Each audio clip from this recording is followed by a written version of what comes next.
स्वागत है आपका फोकस हिमाचल के हिंदी पॉडकास्ट में।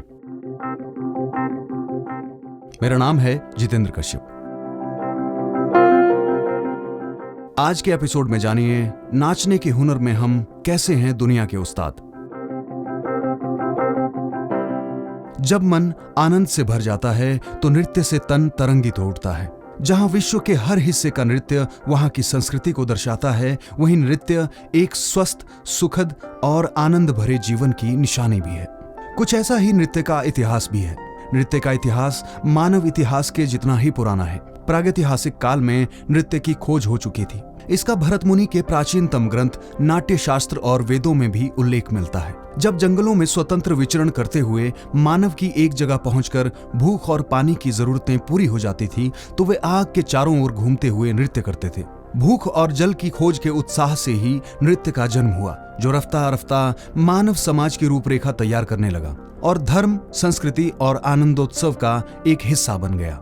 आज भी लोक नृत्यों में भारत के हर राज्य की लोक संस्कृति सांसें ले रही है। लेकिन जहां नृत्य का सामाजिक और सांस्कृतिक महत्व है, वहीं हमारे जीवन में नृत्य का बड़ा अहम रोल है। आज अंतर्राष्ट्रीय नृत्य दिवस के खास एपिसोड में देवभूमि हिमाचल में नृत्य के सामाजिक और सांस्कृतिक पृष्ठभूमि पर प्रकाश डालेंगे। वहीं नृत्य के वैज्ञानिक पक्ष की भी बात करेंगे। सबसे पहले जानते हैं पहाड़ के हर जनपद के आनंदोत्सव में लोक नृत्य की क्या है भूमिका। पहाड़ पर जीवन एक उत्सव है। लोक वाद्य यंत्रों की मधुर ध्वनियों पर जब लोक गीतों की स्वर लहरियां गूंजती हैं, तो पहाड़ झूमने लगता है। कहीं झमाकड़ा, कहीं लुड्डी, तो कहीं नाटी पर लोग झूमते नजर आते हैं। हिमाचल प्रदेश की विभिन्न जनपदों की अपनी विशेष नृत्य शैली है। पहाड़ से टकराने का दमखम रखने वाले यहाँ के लोग मेलों, उत्सवों और पारिवारिक समारोहों में लोक नृत्यों के बलबूते जिंदगी को सरल, सुखद और मस्त बनाए रखते हैं। विभिन्न समारोहों में नृत्य खास आकर्षण होता है। पहाड़ी प्रदेश हिमाचल नृत्यों की धरती है।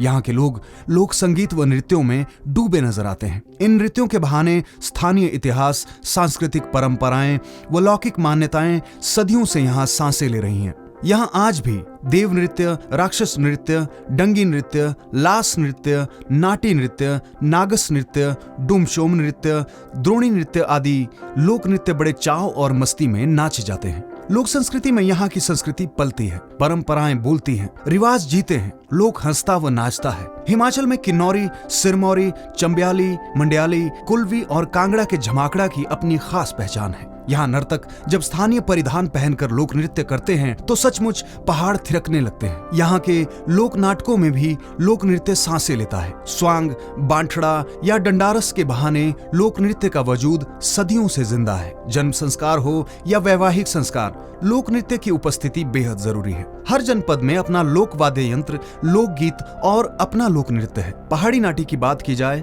तो सिरमौर, महासू, चंबा, मंडी व कुल्लू में नाटी कई रूपों में प्रचलित है। कुल्लू में इसे सिराजी नाटी भी कहा जाता है। सिराजी नाटी अनुशासन में किया जाने वाला नृत्य है, जिसमें नर्तक अपने दल के नेता का अनुसरण करते हैं। ताल परिवर्तन के साथ गाने के बोल, उनका स्वर और नाच की मुद्राएं भी बदल जाती हैं। किन्नौरी नृत्य में भारी भरकम आभूषण पहनने की परंपरा है।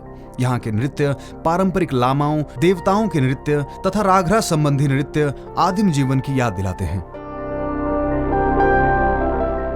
अब जरा नजर डालते हैं नृत्य के वैज्ञानिक महत्व पर।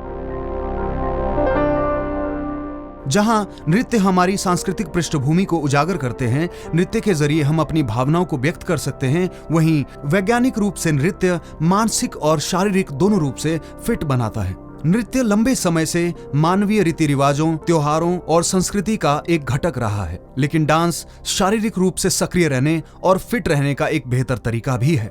आधुनिक युग में भागदौड़ और तनाव भरी जिंदगी में हार्ट अटैक जैसी खतरनाक बीमारियां काफी बढ़ चुकी हैं। ऐसे में नृत्य हमें शारीरिक और मानसिक रूप से फिट रखने में अहम भूमिका निभाता है। जब हम नाचते हैं तो हमारा पूरा शरीर हरकत करता है, जिससे मांसपेशियां और नसें पूरी तरह खुल जाती हैं और सक्रिय हो जाती हैं। इससे शरीर के दिल जैसे नाजुक पार्ट को ताकत मिलती है और शरीर में भी ऊर्जा का संचार होता है। ऐसे में नृत्य हमारे जीवन को मजबूत और स्वस्थ रखने में महत्वपूर्ण भूमिका अदा करता है। आज विश्व के हर कोने का नृत्य उस देश की सांस्कृतिक पृष्ठभूमि की पहचान है। भारत के मुख्यतः 9 शास्त्रीय नृत्य हैं, जिनका भरत मुनि ने अपनी पुस्तक नाट्य शास्त्र में वर्णन भी किया है। तमिलनाडु का भरतनाट्यम, केरल का कथकली और मोहिनीअट्टम, उत्तर भारत का कथक, ओडिशा का ओडिसी, मणिपुर का मणिपुरी, आंध्र प्रदेश का कुचिपुड़ी और असम का सत्रिया नृत्य प्रमुख हैं। इसके अलावा पूरे देश के करीब 210 लोक नृत्य हर राज्य की लोक संस्कृति की पहचान है। बात अगर हिमाचल प्रदेश की करें तो यहाँ हर जनपद की अपनी खास नृत्य शैली है। यूनेस्को ने 29 अप्रैल का दिन अंतर्राष्ट्रीय नृत्य दिवस घोषित किया है। इस खास दिन के अवसर पर हमें ये शपथ लेनी है कि हम नृत्य के रूप में अपने पुरखों से हासिल की हुई इस सांस्कृतिक धरोहर के संरक्षण और संवर्धन में अहम भूमिका अदा करेंगे। हम अपने मेलों, उत्सवों और पारिवारिक समारोहों में लोक नृत्यों को हिस्सा बनाते रहेंगे ताकि ये धरोहर आगे भी सुरक्षित रहे। हिंदी पॉडकास्ट के अंतर्राष्ट्रीय नृत्य दिवस के विशेष एपिसोड में हमने नृत्य के सामाजिक सांस्कृतिक महत्व के साथ नृत्य के वैज्ञानिक पक्ष की भी बात की। आपको ये एपिसोड कैसा लगा, हमें कमेंट बॉक्स में जरूर बताएं। अगर आप इसे फेसबुक पे सुन रहे हैं तो हमें फॉलो करें, और अगर आप यूट्यूब पे सुन रहे हैं तो लाइक, शेयर और चैनल को सब्सक्राइब जरूर करें। जय हिंद, जय हिमाचल।